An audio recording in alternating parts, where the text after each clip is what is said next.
परमात्मा पूर्ण ब्रह्म सारी सृष्टि के रचनहार कबीर परमेश्वर जी की असीम रजा से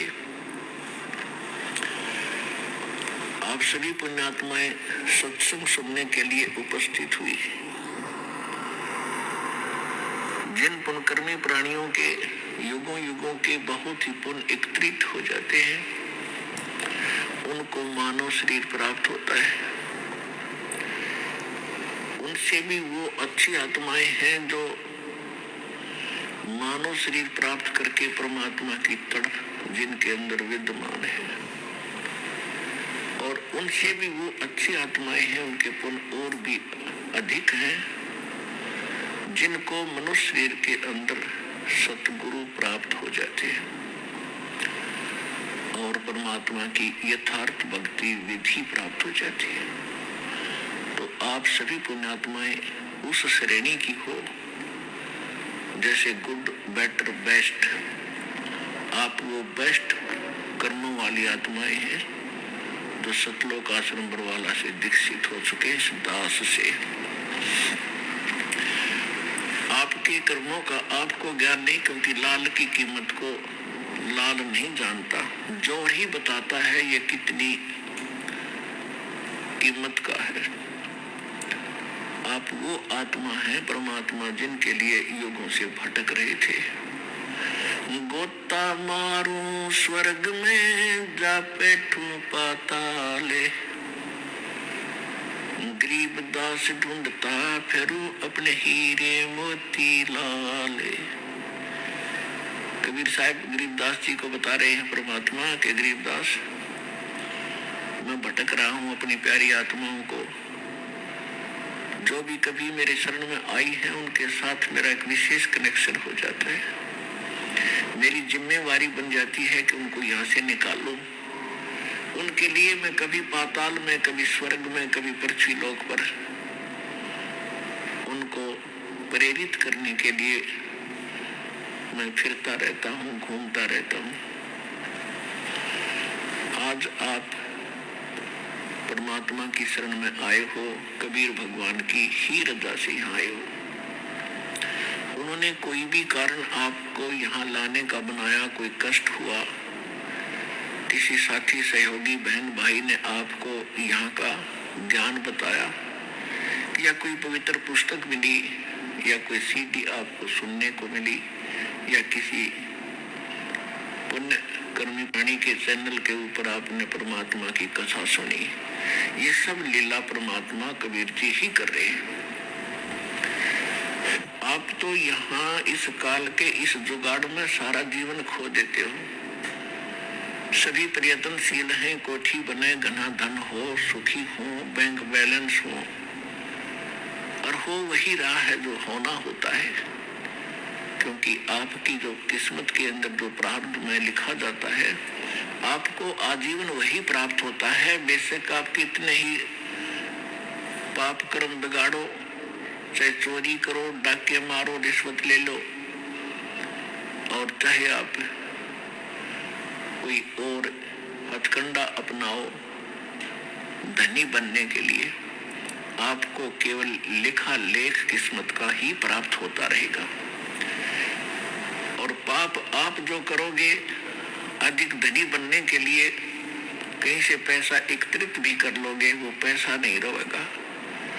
कोई सदस्य घर का बीमार हो जाएगा, कोई पशु खराब हो जाएगा, या कोई पैसे लेकर देखो ना, या कोई लूट लेकर के चोरी हो जाएगी, और वो पाप जो के तो रहेंगे, वो चोरी नहीं होते, वो आपने कुत्ते गधे सूअर बनकर फिर भोगने पड़ेंगे। तो पुण्यात्माओं, परमात्मा का विधान है, ये किसी डूब बाट के गीत नहीं है। इन पर आपने घना जोर देना पड़ेगा, और जिस दिन आप समर्पित हो जाओगे कि कबीर इज गॉड, परमात्मा कबीर है, और इस धरती पर कोई ज्ञान नहीं, कोई भगवान नहीं, और ऐसा कोई सच्चा नाम नहीं, उसी दिन से आपका हाथ पकड़ लेगा परमात्मा। और जब आप भगवान के होगे फिर आपको चिंता क्या। सिर सौंपा गुरु देव को, सफल हुआ ये शीश, नित्यानंद इस शीश पर आप बसे जगदीश। जब ये शीश मालिक को सौंप दिया तो ईब वो उसका हो गया, हमारा नहीं रहा। और उस धनी के शीश ने फिर जोखिम क्या, उसको कौन टच कर सकता है, उसको कौन डिस्टर्ब कर सकता है। तो आप उसके बनकर देखो। परमात्मा कहा करते थे, कबीर इस संसार को समझाऊं के बारे, ये पूछ पकड़ के बेड़ की भाई उतरा चावे पार। और परमेश्वर से प्राप्त ज्ञान के आधार से उन्हीं का ज्ञान गरीबदास जी ने बताया है। बेड़ पूछ को पंडित पकड़े, ये बादो नदी बिहंगा, गरीबदास वो भव जल डूबे, जा नहीं साध सत्संगा। परमात्मा कहते हैं, कबीर इस संसार को समझाऊं कै बार, और ये पूछ पकड़ के भेड़ की और दरिया से पार होना चाहते हैं। इन नकली गुरुओं ने, अज्ञानियों ने आपको भवसागर से पार होने की जो विधि बताई है, जो देवी देवताओं की पूजाएं, अन्य मंत्र जो सदग्रंथों में प्रमाणित नहीं है, वो शास्त्र विधि त्याग कर मनमाना आचरण है। वो साधनाएं जो आप कर रहे हो वो तो ऐसी है जैसे कोई मूर्ख और किसी भोली आत्मा को सलाह दे दे जो दरिया से पार होना चाह रहा हो, उसको ये कह दे कि ये भेड़ पकड़ दे, इसकी पूंछ पकड़ कर दरिया में घुस जा, ये तुझे परले पार कर देगी।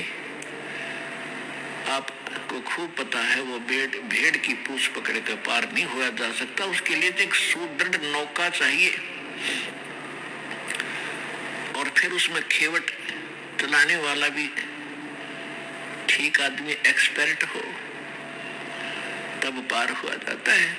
तो परमात्मा कहते हैं कि ये भोली आत्माएं साधना तो शास्त्र विरुद्ध कर रही है और सभी बात करते हैं ऊपर पार होने की। इसी प्रकार गरीबदास जी कहते हैं कि भेड़ पूंछ को पंडित पकड़े, ये विद्वान पुरुष गुरु लोग साधना शास्त्र विरुद्ध कर रहे हैं, वो भेड़ की पूंछ पकड़े बैठे हैं। और भादो नदी बिहंगा, भादवा के अंदर बहुत ज्यादा वर्षा होती है और दरियाएं एक विशेष रूप धारण करके और फ्लो होकर चलती हैं, बड़े भयंकर पानी लेकर के। तो कहते हैं उसमें से पार होना है आपने, और उसके लिए आप भेड़ की पूंछ पकड़े बैठे हो। गरीबदास व भव जल डूबे, जहाँ नहीं साध सत्संगा। जिनको सतगुरु का सत्संग नहीं मिला वो भवसागर में डूब जाते हैं गलत साधनाएं करके। कबीर साहब कहते हैं, तीर्थ कर कर जग मर्या, उड़े पानी नाए, राम नाम जप्या नहीं फिर काल घसीटे जावे। कहते गंगा काठे घर करो, गंगा किनारे घर करो, और चाहे पीवो निर्मल नीर, मुक्ति नहीं सतनाम बिना, यो कह रे साहिब कबीर। काशी करवत लेत है, आड़ कटावे शीश, ये बन बन भटका खात है, ऐसे मिले नहीं जगदीश। पुण्यात्माओं, हम परमात्मा के लिए असंख्य युगों से भटक रहे हैं। जब से हम भगवान से बिछड़े हैं, उस सच्चे स्थान को, सुखदायी स्थान को, उस सुख सागर को छोड़कर हम इस काल की जोड़ी में आ गए, इस गंदे पानी में। उसी दिन से आत्मा को आभास है कि वो सुख पुनः प्राप्त हो, और उस सुख की प्राप्ति के लिए काल ने आपके ऊपर पर्दा डाल दिया। या त्रिगुणमय माया, रजगुण ब्रह्मा, सतगुण विष्णु, तमगुण शिव जी के अंदर से निकल रही एक ऐसी किरणें आपको अचेत कर देती है, आप पे इतना प्रेशर डाल देती है कि आप रोजी रोटी तक सीमित हो जाते हो। और फिर भक्ति के लिए कभी अंगड़ाई लेती है आत्मा, तो उसके लिए काल ने करोड़ों की संख्या में ये दूत बैठा रखे हैं काल के, जो गलत साधना बताते हैं, शास्त्र विरुद्ध भक्ति बताते हैं। अगर किसी की आत्मा भक्ति की तरफ प्रेरित होती है तो इन काल के दूतों के जाल में फंस गए अपना जीवन नाश कर जाती है। फिर इसने सोचा है कि निर्धन सोचता है कि मुझे धन घना हो तो मैं सुखी हो जाऊं। जिसके पास माया होगी वो सपने में भी सुखी नहीं हो सकता। ये याद रख लियो, दास के वचन नहीं है, परमात्मा के वचन है। सुखी कौन होगा उसकी विधि बताते हैं। अब जो धनवान है वो ये सोचते हैं कि ये राजा लोग सुखी होंगे, राजनेता सुखी होंगे। इनको स्वप्न में सुख नहीं, ये सिर्फ एक छोटी सी प्रभुता पाकर इधर उधर से अटपट करके अपना जीवन व्यतीत कर रहे हैं। और हमने देखा कि बड़ी इनकी मौज होगी, आगे पीछे इनका गाड़ियां चलती है और पुलिस रहती है साथ में। ये सुख का साधन ही नहीं है। फिर ये राजा लोग समझते हैं कि देवता लोग सुखी होंगे स्वर्ग के अंदर। स्वर्ग में तो आग लग रही है। परमात्मा ने कहा कि ब्रह्मांड 2100 आग लगी है और कृत्रिमबाजी सभी ठगी है। देवता लोग समझते हैं कि इंद्र सुखी होगा, हमें सुख नहीं। इंद्र का सुख आपने बहुत बार पढ़ा भी और सुनाया भी है। इंद्र अपना समय पूरा करके स्वर्ग का राजा अगले जीवन में गधे की योनि में जाओगा, डेफिनेट, ये रूल है। तो खाक सुख उस इंद्र को। इंद्र सोचता है कि ब्रह्मा विष्णु महेश सुखी होंगे। इन ब्रह्मा विष्णु महेश की हिस्ट्री आप पढ़ के देख लो। श्री रामचंद्र रूप में विष्णु जी आए थे, सारा जीवन जंगल में धक्के खाए, फिर रावण के लट्ठम लट्ठा और फिर आकर राजा बन गए। बच्चे कहीं आप कहाँ, वो जीव सुखी हो सकता है? और अंत कैसे हुआ था श्री रामचंद्र जी का? जब अपने बच्चों से मिलने की चेष्टा की तो पृथ्वी में धस गई वो सीता, तो पृथ्वी में समा गई और पुत्रों ने उससे बात करने से मना कर दिया। और फिर आकर के उन्हें सरयू नदी में जल समाधि ली, जिंदा डूब गया। तो क्या ये सुख है? विष्णु जी को सुख है? फिर श्री कृष्ण जी की हिस्ट्री देख लो। जेल में जन्म हुआ, मम्मा दुश्मन, कभी केसी, कभी चानौर, कभी जरासंध, कभी काल्यवन लठ ले आएंगे। और अंत कैसा हुआ? श्री कृष्ण जी के सामने पूरा यादव कुल नाश हो गया, आपस में लड़का मर गया। और जो बुजुर्ग सबसे पीछे रह जा, सबकी मृत्यु देख ले, वो जीव सुखी नहीं होता। परमात्मा कहते हैं, भाई तन दर सुखिया कोई ना देखा, जो देखा सो दुखिया हो। उदय अस्त की बात करते हैं, मन सबका किया विवेका हो, सबका किया विवेका हो। भाई घाटे बाधे सब जग दुखिया, के गृहस्थी बैरागी हो। घाटे बाधे सब जग दुखिया, क्या गृहस्थी बैरागी हो। सुख देव ने दुख के डर से गर्भ में माया त्यागी हो, गर्भ में माया त्यागी हो। तंदर सुखिया कोई ना देखा, जो देखा सो दुखिया हो। उदय अस्त की बात करते हैं, मन सबका किया विवेका हो, सबका किया विवेका हो। भाई जंगम दुखिया जोगी दुखिया, तपस्वी को दुख दूना हो। भाई जंगम दुखिया जोगी दुखिया, तपस्वी को दुख दूना हो। आशा तृष्णा सब में व्यापे, कोई महल न सुना हो, कोई महल न सुना हो। तन दर सुखिया कोई न देखा, जो देखा सो दुखिया हो।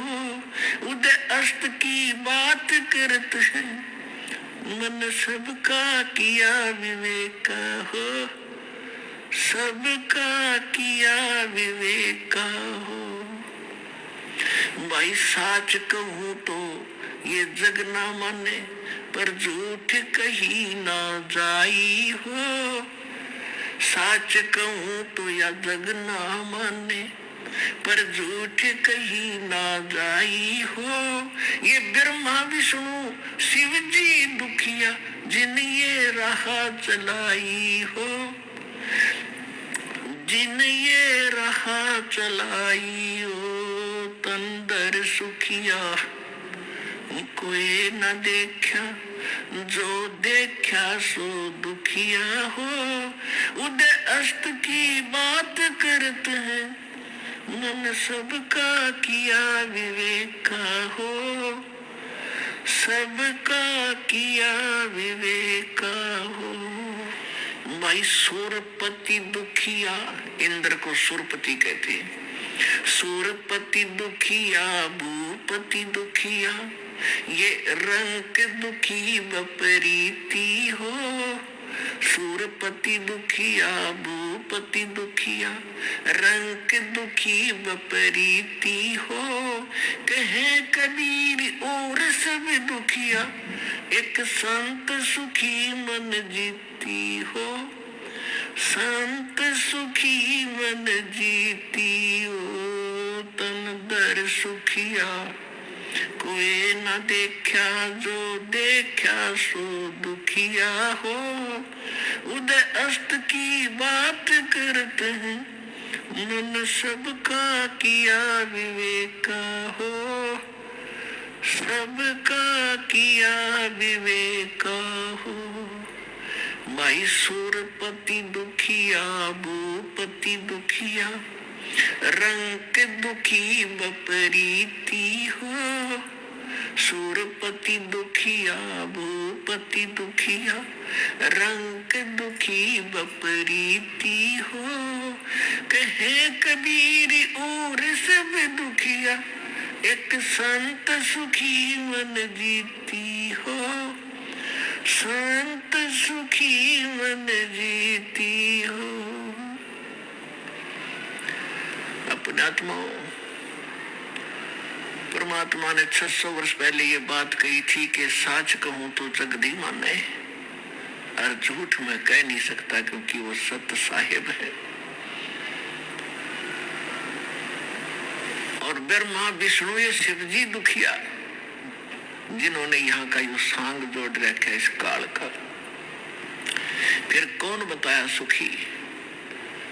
कहते सूरपति दुखिया, सारी पृथ्वी का भूपति, सारी पृथ्वी का राजा हो जा, वो भी महादुखी। और रंग तो स्वाभाविक दुखी, निर्धन तो वैसे दुखी, उस पर सारे कैर टूटे।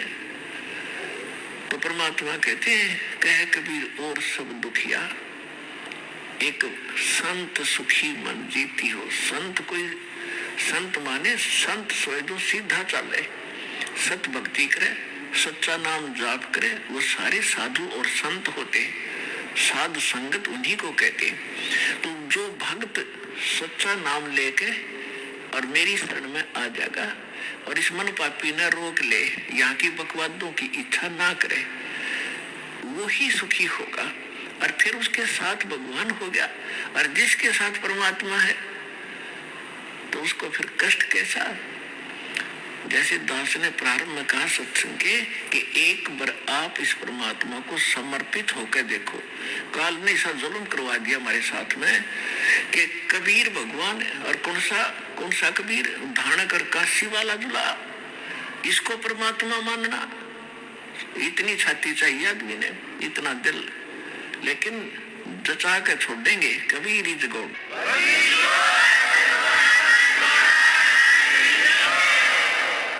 तो कबीर परमात्मा को भगवान सिद्ध करना और उसको हृदय में जचाना, इसने जुल्म कर दिया हमारे साथ। एक 4 ईंट लगा रखी और कुत्ते मुत्ते, वो भी भगवान है और वो सारे भगवान है। जंडी भी भगवान और तुलसी भी भगवान, कबीर भगवान नहीं। अरे फूटे बाग हमारे ऐसे गुरु मिले हमें। तो अब आपको सतगुरु मिल गए हैं और सबके अज्ञान की आज धोती सी धोकर दर्दी, इनकी पालिश तार दी। सच्चा ज्ञान आपके हृदय में जचा दिया और जच जाएगा। 9 मन सूत उलझिया, ऋषि रहे जख मारे। सतगुरु ऐसा सुलझा दे भाई, उलझे न दूजी बारे। परमात्मा खेल तो सारा आप ही कर रहे हैं। स्वयं ही वो सतगुरु है, स्वयं ही वो परमात्मा है। आज से 600 वर्ष पहले वो परमात्मा इस सारे ज्ञान को सुलझा कर धर गए थे। लेकिन हम अज्ञानी गुरुओं के फंसे रहे, परमात्मा के सूर्य सार्य सूत को ना छेड़ा, हम वो टूटे फूटे अड़ंगे इकट्ठे करते रहे और उसी को सोचते रहे से हम अपना काम चलाएंगे। तो परमात्मा कहते 9 मन सूत उलझिया, 1 किलो सूत, 1 शेर सूत जो कच्चे धागे होते हैं, अगर वो उलझ जाना जुलाई का सारा दिन व्यतीत हो जाता है उसको सेट करने में। और जब वो टूट जाए उसमें गांठ पड़े और गांठ लग गई तो कपड़ा बना कर देते थे, तो उलाने देते थे, आधी कीमत देते थे कि इसका 6 तक गांठ लगा दी, तो हम नहीं देंगे इसके पूरे पैसे। इसलिए दुल्हाओं के सामने वो सूत उलझ जाना सबसे बड़ी समस्या होती थी। उसको सुलझाए बिना वो अपना काम नहीं कर सकता, रोजी रोटी चले नहीं। और परमात्मा कह रहे ये तो 9 मन सूत उलझा कर धर गए न अध्यात्म मार्ग का।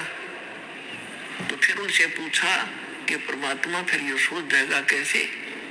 तब कहा था सतगुरु ऐसा सुलझा देगा, उलझन दूजी बार। अब इस कलयुग में अध्यात्म ज्ञान नहीं उलझ सकता, कोई भक्ति करियो चाहे मत करियो, वो उसका भाग्य और दुर्भाग्य साथ होगा, ऐसा बना दिया है।